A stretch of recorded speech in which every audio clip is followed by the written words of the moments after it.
It's gone quite cold now, and I've just come out for a short walk because I'm physically very, very debilitated. I don't know what's wrong with me. I'm in the Lord's hands. I gave up on doctors a couple of years ago. I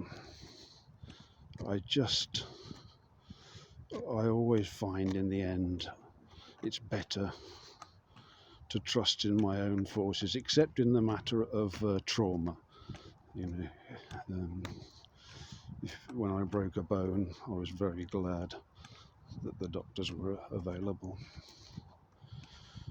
But once they started peering inside me and wanting to do that sort of stuff, I became less and less enthralled. And latterly I gave up the dentist as well, and I've been the healthier for it, because the Lord has taught me to use certain herbs and not to use toothpaste, and I would recommend that all my brothers and sisters look into it.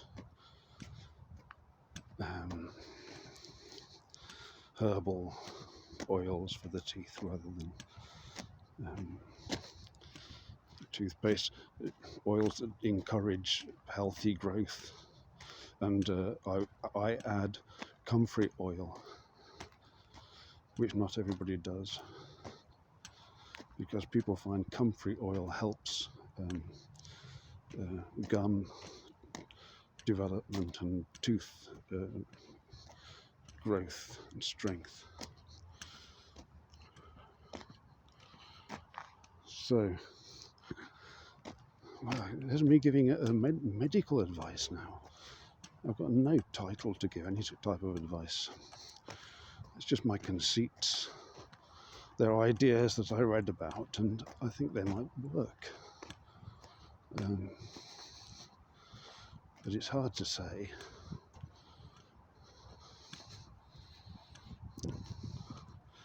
There is a little seat here, which I shall take advantage of momentarily, although it is probably quite wet. Oh, yes, confirmed. So, what's happened now is that quite by accident, I think I've become a sorcerer. And I wasn't intending to do it. And I kind of I slipped into it. And when I slipped into it, I discovered that that's the only way that you can become a sorcerer. You have to be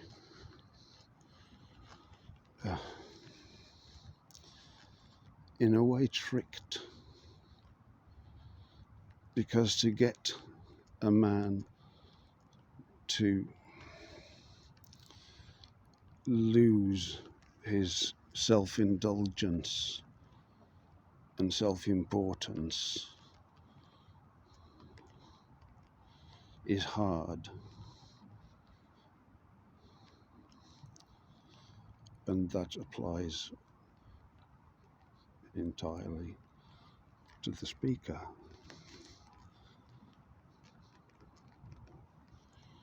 So to be able to cross that barrier, as it were, to achieve that grace, we have to act impeccably in the Spirit.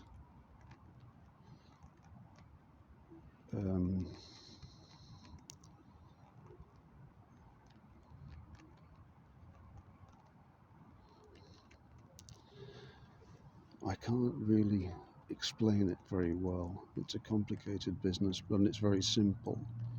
It's just about truth, and walking in truth, and speaking in truth, and kneeling before the throne of God, and never before a pulpit or a high priest.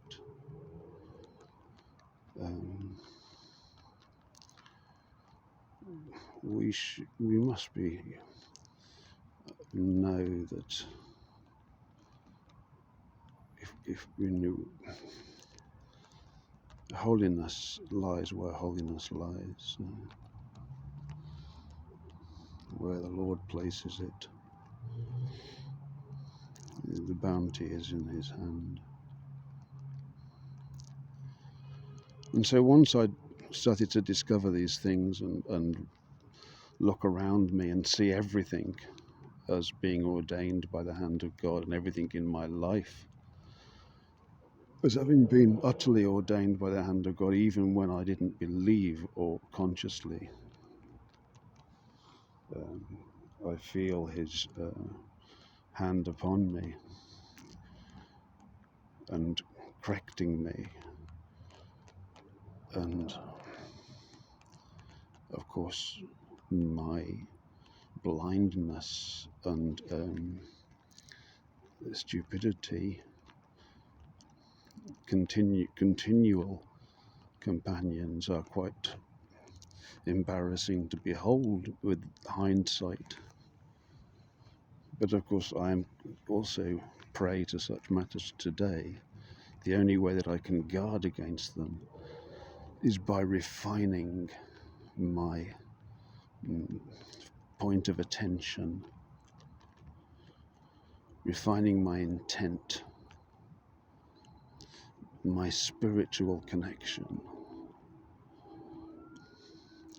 Once the spiritual connection with the world around me is established, it is inviolate and unchanging.